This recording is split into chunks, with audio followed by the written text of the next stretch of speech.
Today, the topic for discussion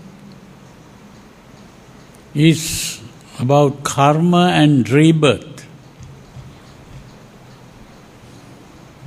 This is a topic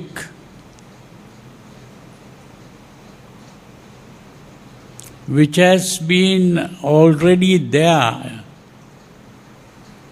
when the Buddha was born in India. That means people believed in karma and rebirth even before the Buddha came to preach the Dhamma. So the real teaching of the Buddha is not about karma and rebirth. The real teaching of the Buddha is what are today called the Four Noble Truths. So it is very important to understand that.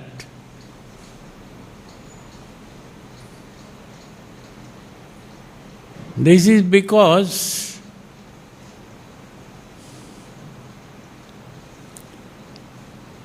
during the time of the Buddha, there were other teachers teaching about this karma and rebirth. It's a problem. And even the Buddha was thinking in these terms, but when he became a Buddha,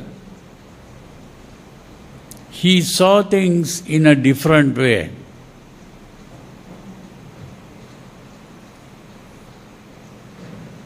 This is indicated in a verse, two verses, where the Buddha is supposed to have recited, or it is just how he thought. And these verses, some of you may have heard of it before. The first verse says, Aneka jati sansarang sanda visang anibvisang gahakarkang gavesanto dukkha jati punappunam. What that means is, I have been traveling in this samsara. You know what samsara is? It is simply the chain of births and deaths that people in India believed at that time, that we are born again and again. When we die, that is not the end. We are born again. And then again we die. Then again we are born, and again we die. But not necessarily as human beings. We can be born as an animal, or we can be born as some kind of spirit, or we can be born in heavens. And where we are going to be born depends on the karma. And karma simply means the emotions we live with. That is the important thing about karma.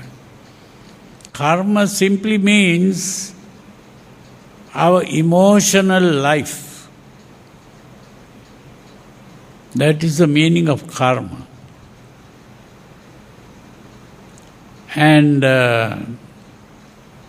according to the emotions that we live with, we are reborn. So what determines the place we are reborn is our emotions. That's the most important thing to understand. But the problem is, even if you are born in the heavens, the good places, still you have to die. You are not free from death. Now today, some religions talk about being born in heaven means you will be there eternally. What the Buddha pointed out was some heavens, the lifespan is very long, but still there is death. So we cannot escape death wherever we are born. That is what he discovered. So this is why the Buddha was searching for a way to stop this rebirth. Because to be born again and again is very unpleasant. And also because the place we are going to be born depends on the emotions we live with. It's very difficult to control the emotions. We are carried away by emotions, and as a result, most of the time we are born in the bad places.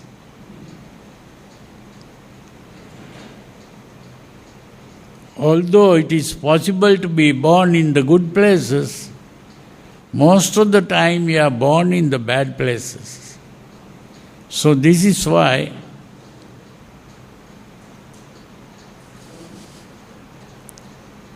we need to stop this process of birth.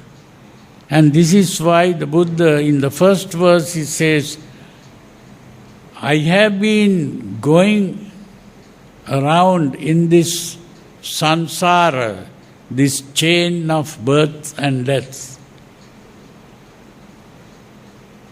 searching for the creator of the world, because it is the creator who is controlling this. So he wants to meet the creator and find out whether what has been done can be corrected. This is why he was searching for the creator. And then he says, I never met this creator. Although I have been looking for this creator, I never met him.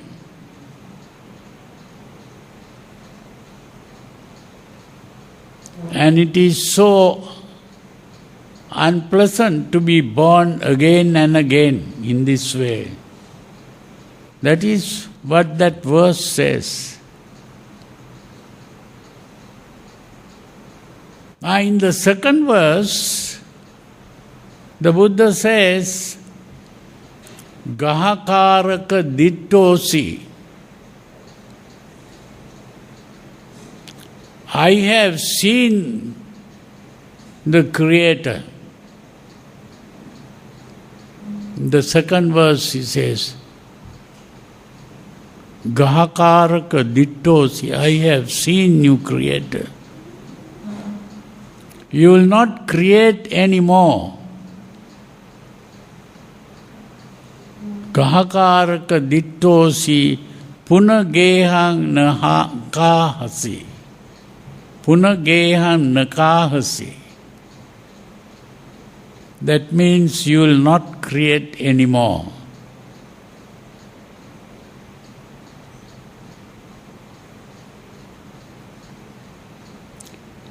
Gahakaraka dittosi punagehang nakahasi. Sabbete pasuka bhagga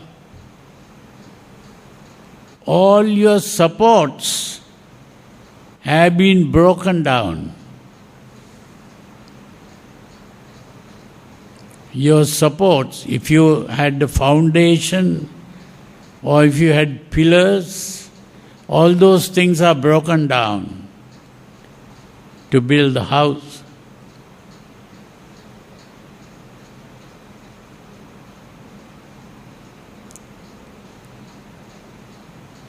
Gahakaraka dittosi punagehan nakasi sabbete pasuka bhagga gahakutang visankitang.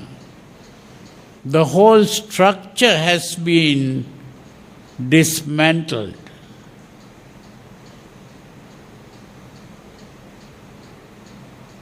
Then he says, Visankara gatang chittang. The mind has stopped creating. Tanhayang khayamajjigati. The emotional urge has been stopped.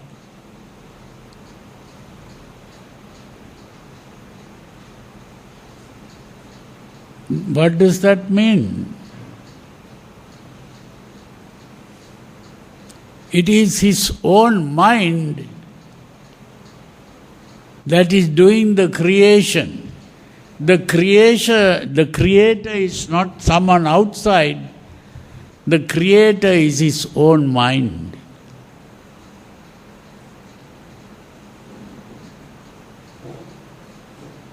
So some people think that the Buddha never saw the creator. He saw the creator, and the creator is not some external agent, but his own mind is doing the creation.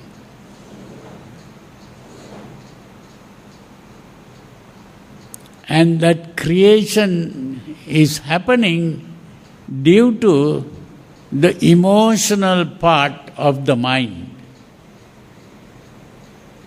That is the tanha. Tanha, today translated as craving. That word craving doesn't indicate what it is.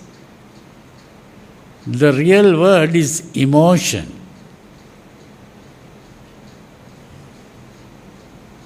Now, to understand this properly, we have to understand that when we talk about the mind, we have to understand that even modern scientists are now aware that there is no such thing as a mind.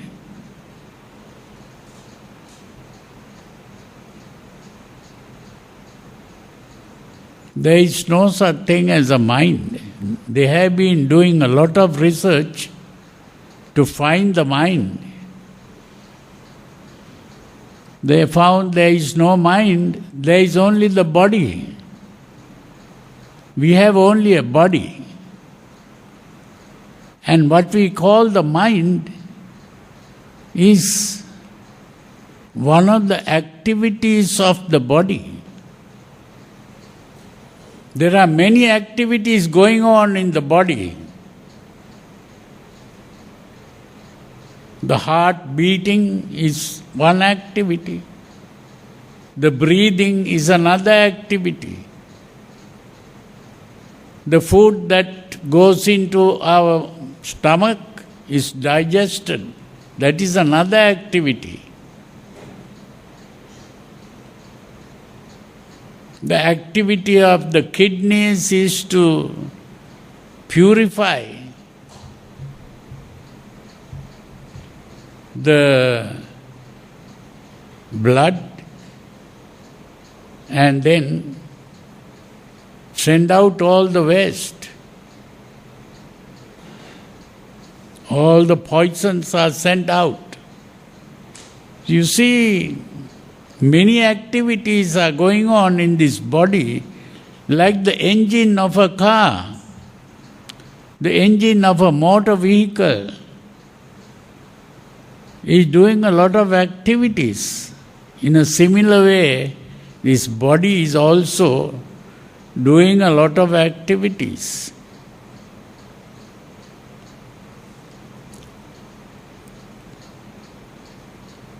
Out of these activities that are going on,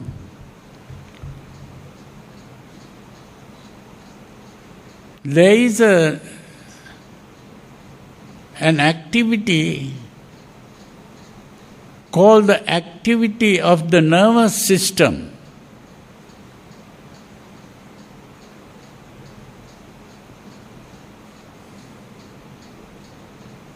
And there are three activities of the nervous system that we refer to as mind.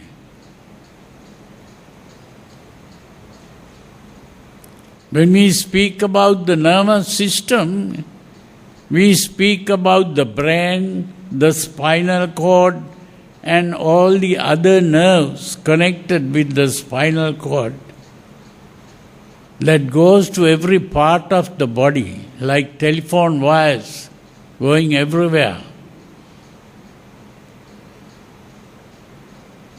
And like the electrical wires,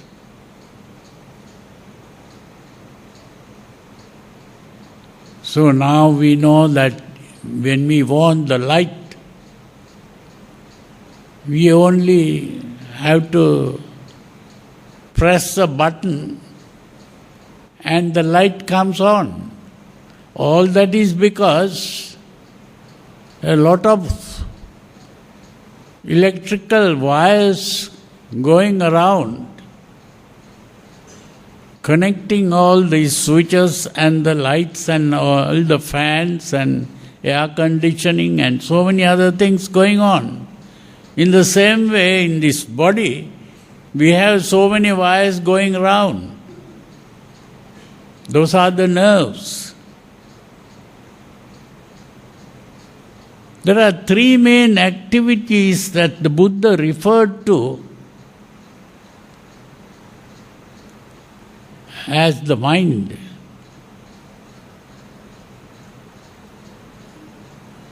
One is the activity of the senses. We have 5 senses: the eyes, the ears, the nose, the tongue, and the whole body becomes a sense organ.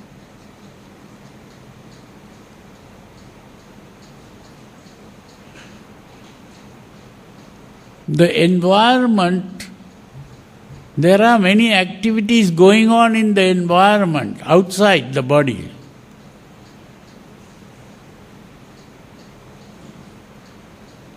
And the activities that are going on in the environment begin to affect the activities inside the body.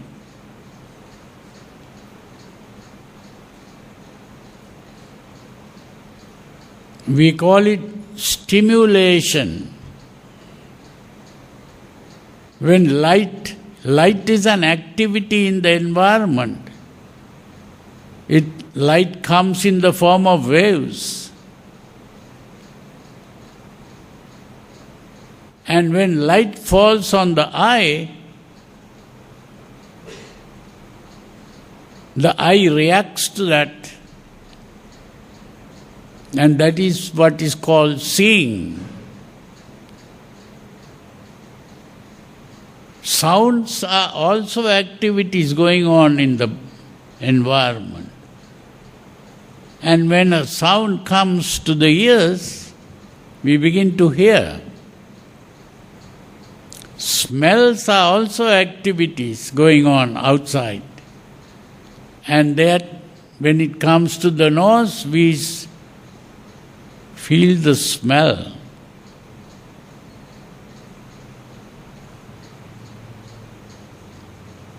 When we taste food, that is also an activity going on outside which affects the tongue, and we call it a taste.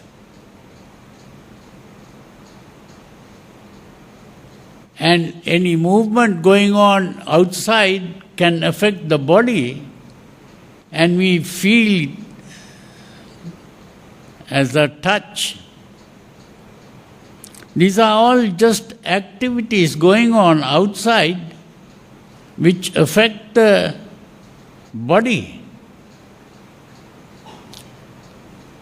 The body is affected through the senses. The senses are sensitive to those activities. And so, the senses react, and that reaction is what is called perception. Perception is the reaction of the senses to the activities going on in the environment.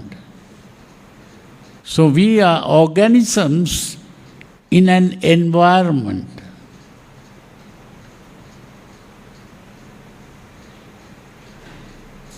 The human organism is different from the other animals. Some animals don't have 5 senses. Some have only 1 sense organ. Some may have 2 sense organs. Some may have 3 sense organs. Some may have 4 sense organs. Some may have 5 sense organs. And according to the sense organs that we have, we react. But that reaction is not only perception.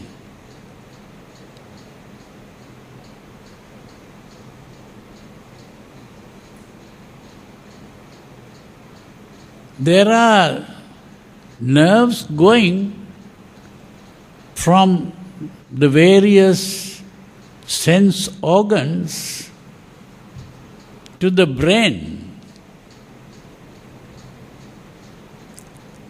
And the brain receives messages coming from the different sense organs. There is a nerve, like a telephone wire, that goes from the eye to the brain. That is called the optic nerve. There is a nerve going from the ear to the brain, the auditory nerve. There is a nerve going from the nose to the brain, and so on, from the tongue to the brain, and many nerves going from the entire body to the brain. So the brain receives information from these different sense organs, and in the brain there is another activity going on which we call thinking. The brain begins to think and reason out and give meaning to what was seen, or what was heard, or what was smelt, or what was tasted, or what was touched. Meaning is given. It's an interpretation of what is perceived through the senses. And that activity is called cognition. So the psychologists use the word cognition to refer to that activity of the brain that gives meaning to what was seen, heard, smelled, tasted, or touched.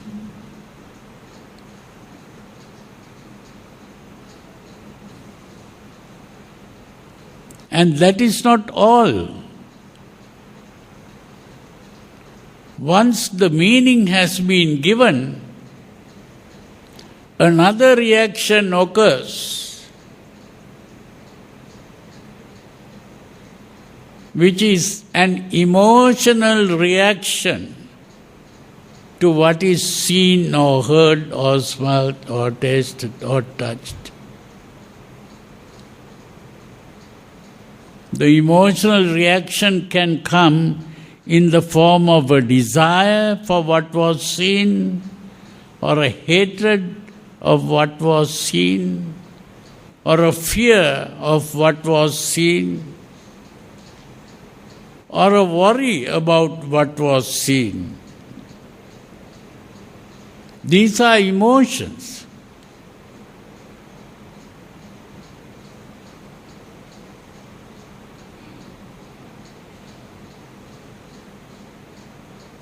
And so an emotion is aroused. That emotional arousal doesn't end there. When the emotion is aroused, an action takes place. An action takes place. The action can come in the form of speech, or it can come in the form of physical behavior. If the emotion is anger, you might start using bad language, harsh words,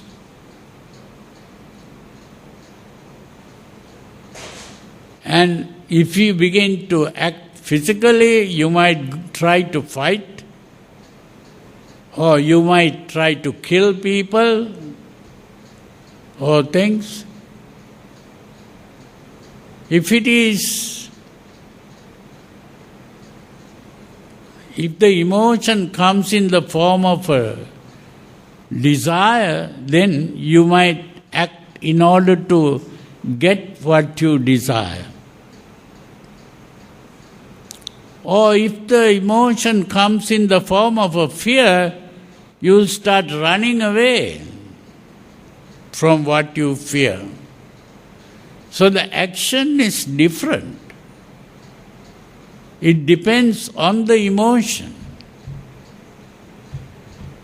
And that action is what is called karma. When we speak of karma, we are talking about an action which is emotional. It is the emotion that is producing the action. If we didn't have that emotion, there would be no such action. If there is no emotional arousal, which is a disturbance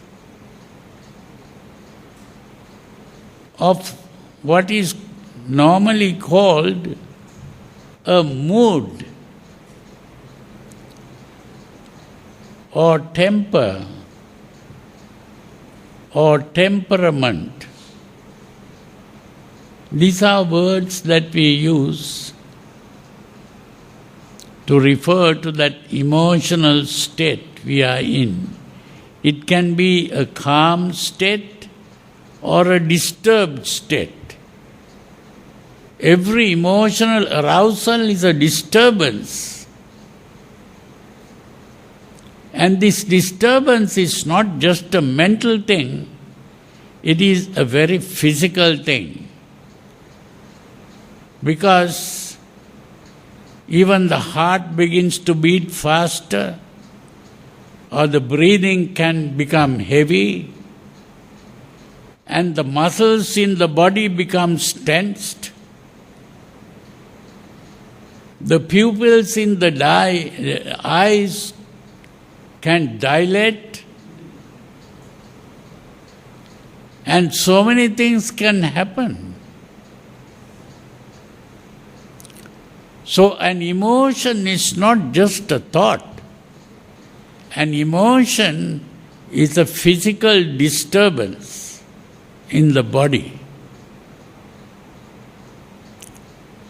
It is a change in the activities of the body. And this changed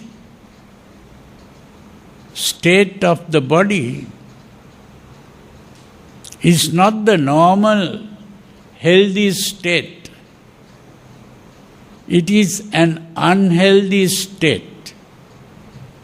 And that is what today the psychologists have begun to call stress. What is called stress is this disturbance of the body, which is not a normal state. And if it continues for a long time, it can lead to a sickness, complete sickness. And if it continues even beyond that, for a very, very long time, a person can even die as a result of this.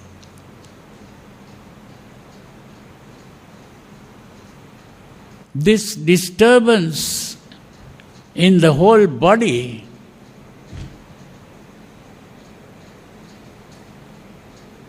is what the Buddha called dukkha, today being translated as suffering.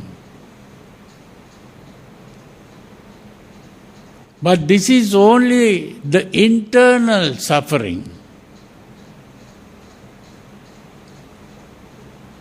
That is the suffering that you begin to experience inside your body.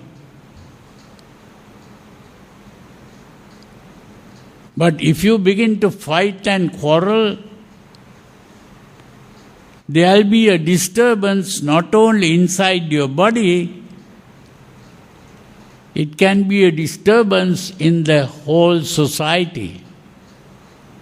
And if other people also join in this, it can come in the form of a war or some revolution. Like the Marxist revolution.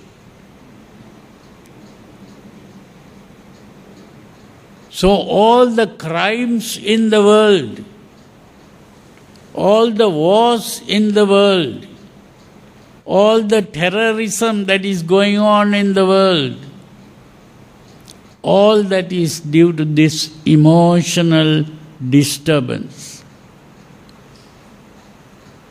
So you are creating suffering not only within yourself, you are creating suffering in the external world, outside. Why? What is the cause of this suffering? The only cause is that emotional disturbance. And why did that emotional disturbance occur?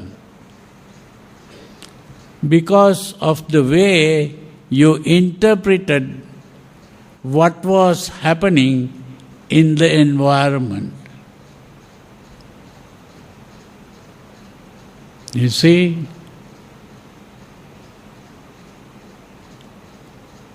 everything depended on that interpretation.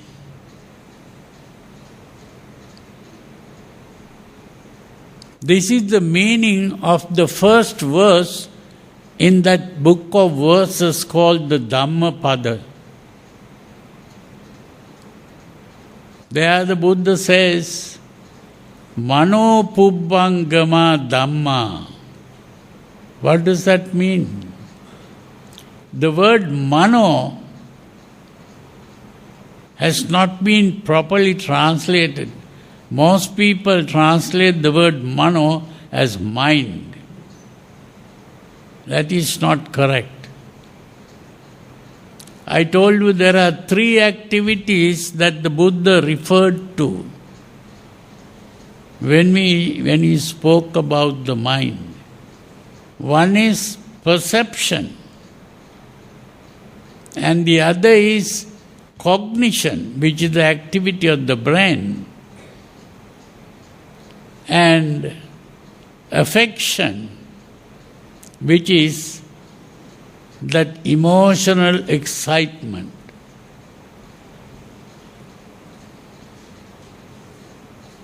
So perception, cognition, affection, which ends up in karma.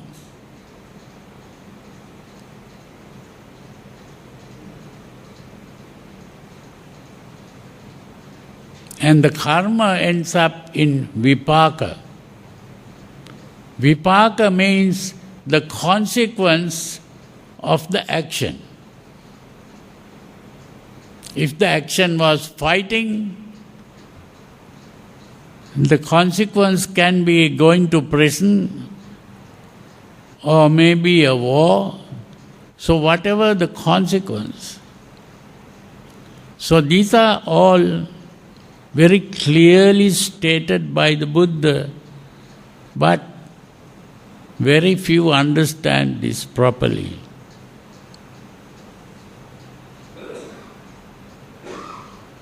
This is the real meaning of karma and rebirth and all kinds of things. Even the rebirth depends on this emotional excitement. If you die with an angry, emotional state, you will be reborn either as an animal or you can be reborn in a very bad kind of world which we call the hell.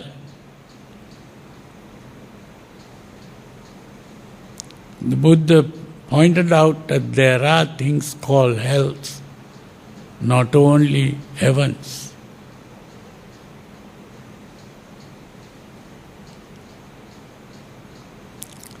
So you see, all that can happen only due to the way you think. And that thinking is done not by a person called you. It is simply the activity of the brain. There is no person here involved. This is just a machine that is working according to the natural laws. There is one fundamental natural law which is today called determinism. And it is that same law that the Buddha called paticca samuppada.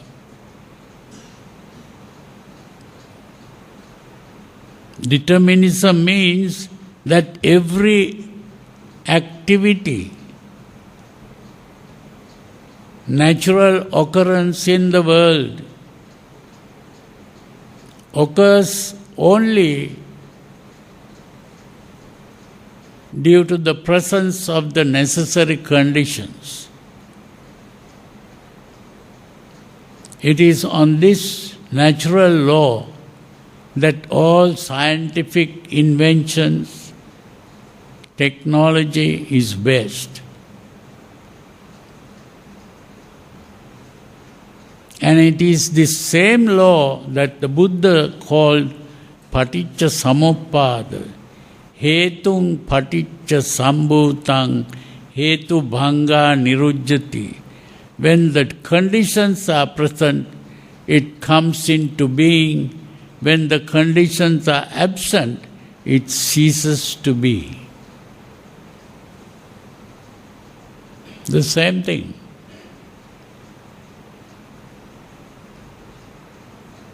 Although the modern scientists use this principle to change the world, to change the circumstances,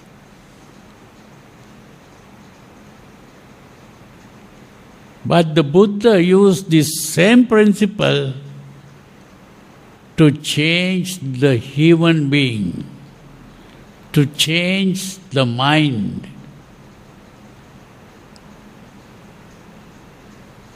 Although the scientists have changed the world by inventing all kinds of machines, crime has not stopped in the world. Wars have not stopped in the world. Happiness has not come into being.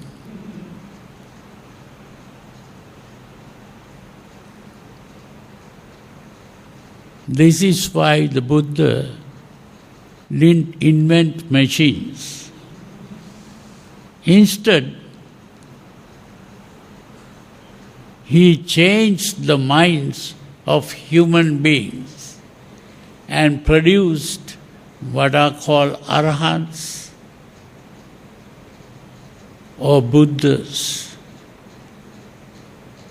It is only when the mind has been changed that suffering can come to an end. The mind is simply the activity of the nervous system.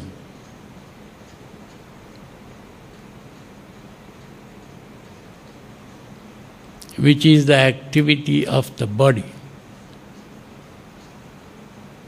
So this is what we have to understand.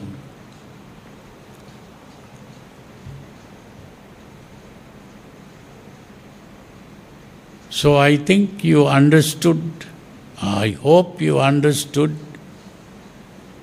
and if you have any questions you can ask now.